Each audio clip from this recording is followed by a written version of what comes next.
భారత రాజ్యాంగానికి వ్యతిరేకంగా సుప్రీంకోర్టు వారు ఇచ్చిన ఎస్సీ వర్గీకరణ క్రిమిలేరు అనుకూల తీర్పు మీద భారత పార్లమెంట్లో చర్చ జరగాలని దళిత బహుజన పార్టీ నరేంద్ర మోడీ బీజేపీ ప్రభుత్వాన్ని డిమాండ్ చేస్తున్నాం.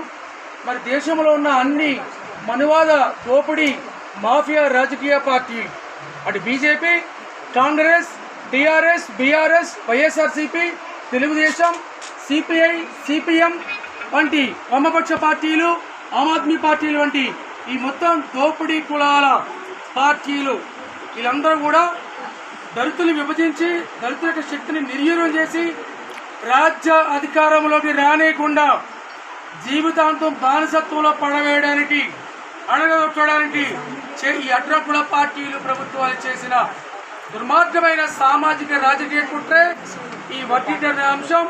కాబట్టి వర్గీకరణ అంశం అనేది మాలామాదిరి పంచాయతీ కాదు, దళితుల్ని అణగదొక్కే ప్రోగ్రాం ఇది.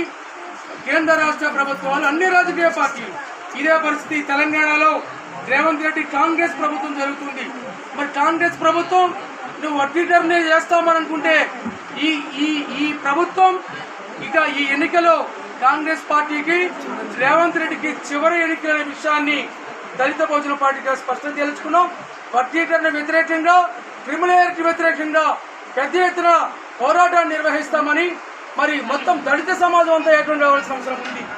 కాబట్టి మాదిగ సమాజాన్ని తప్పుదారి పట్టిస్తున్న ఎంఆర్పిఎస్ మందకృష్ణమాదిగా మాలల చైతన్యాన్ని, మాలల పోరాటాన్ని పట్టుదారి పట్టిస్తున్న కాంగ్రెస్ పార్టీలో ఉన్న వివేక్ వెంకట స్వామి, బట్టి విక్రమార్క లాంటి మాల ద్రోహులు వీళ్ళందరికీ వ్యతిరేకంగా దళితులంతా ఐక్యంగా పోరాటం చేసి రాజ్య అధికారాన్ని తెలంగాణలో హస్తగతం చేసుకుంటే తప్ప ఈ వర్గీకరణ భూతం, ఈ దుర్మార్గం, ఈ అన్యాయం ఆగదు.